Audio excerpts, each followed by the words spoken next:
Hey, number 8905, got your card, and I want to thank you for just your vulnerability, your courage to share sin and just ask for some encouragement and help.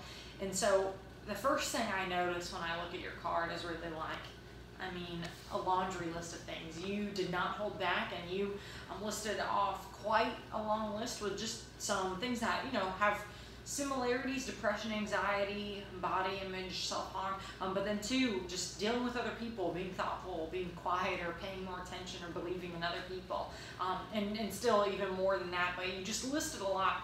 And so honestly, when I look at this, the first thing I want to say is, one, I can relate, because I think there's moments where it feels like there's so much sin. Where do I even begin? Like, there's so much that would fill my mind that it's overwhelming at times. And I want you to be encouraged just with God's grace over everything you listed on this card, and even the things that you might not have listed.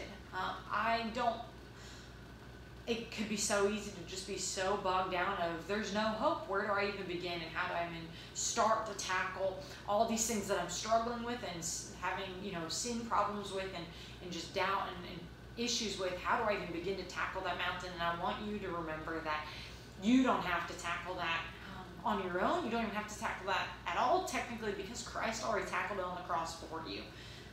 He already took this burden off of your shoulders himself, and he put it on himself when he died on the cross to pay for your sins. And so his grace is the thing that has covered over you. If you have a relationship with Jesus and have put your trust and faith in him and have fully surrendered your life to him, his grace has already covered over everything you're dealing with and struggling with and walking in sin with. But two, his grace is the thing that will sustain you as you move forward.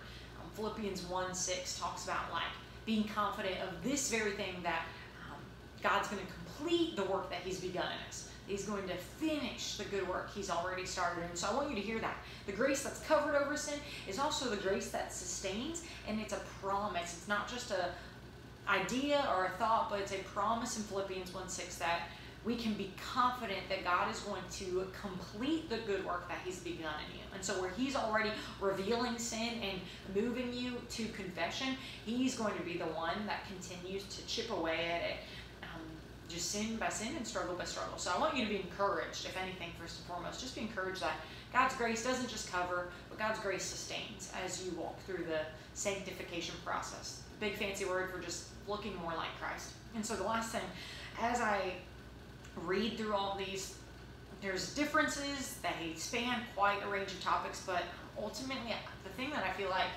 a lot of them generally boil down to is some selfishness in your life.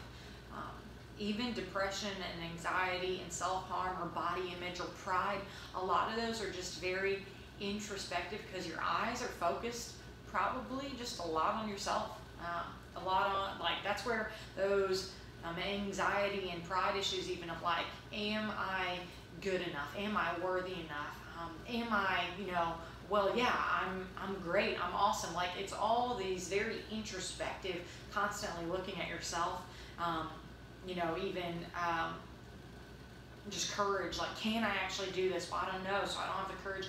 A lot of that I feel is this kind of selfish mentality. And two, that's, I think, impacting not just you, but pouring over into your relationships with other people, because then it hinders you from being selfless and not being thoughtful and having a hard time quieting yourself so you can hear what other people are saying, or listening to other people so you can believe them, or have strong, good friendships and relationships. And so this is what I want you to hear is, in Mark 12, Jesus is asked, hey, what are the most important commandments? What is the most important commandment? And he responds by saying, the first and greatest commandment is love the Lord your God with all your heart, soul, mind, and strength.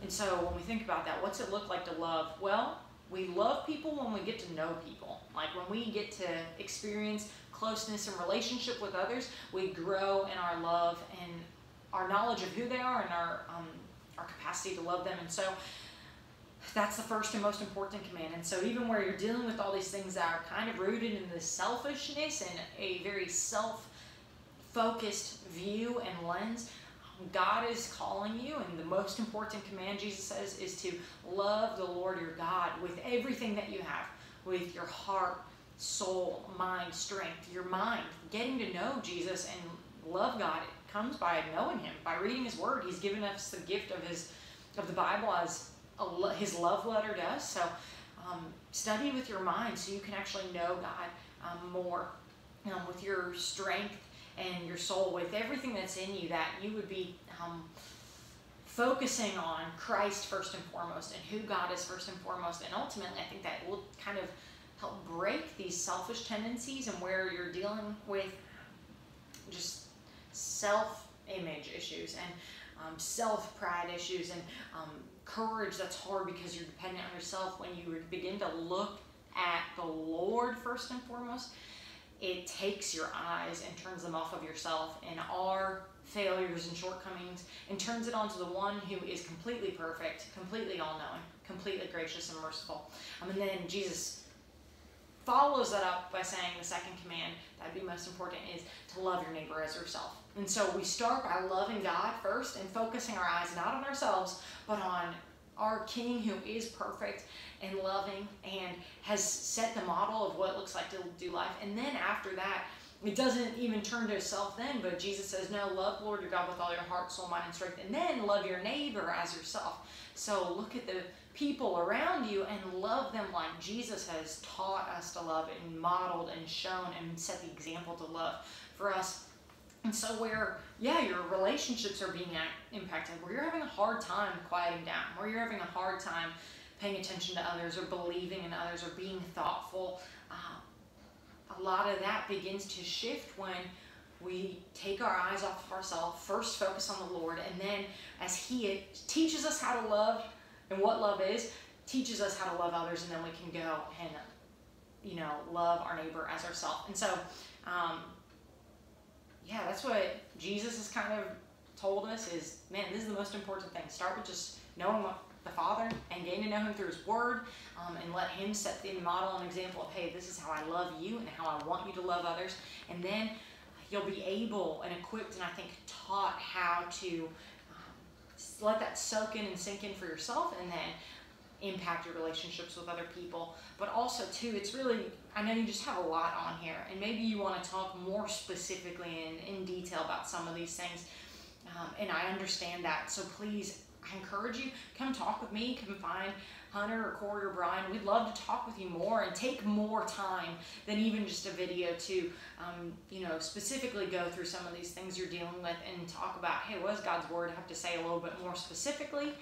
How can you find, truth and what God is calling you to? And so we'd love to talk more specifically about this, or find, a parent, maybe a teacher or coach, even someone who's a godly man or woman that knows God's word and can help point you to truth, to walk through the things you're dealing with. But you're not alone. God's grace covers it all. And so remember, the good work he's begun in you, he promises he's going to complete and finish. So thanks again, number 8905, for sharing with us.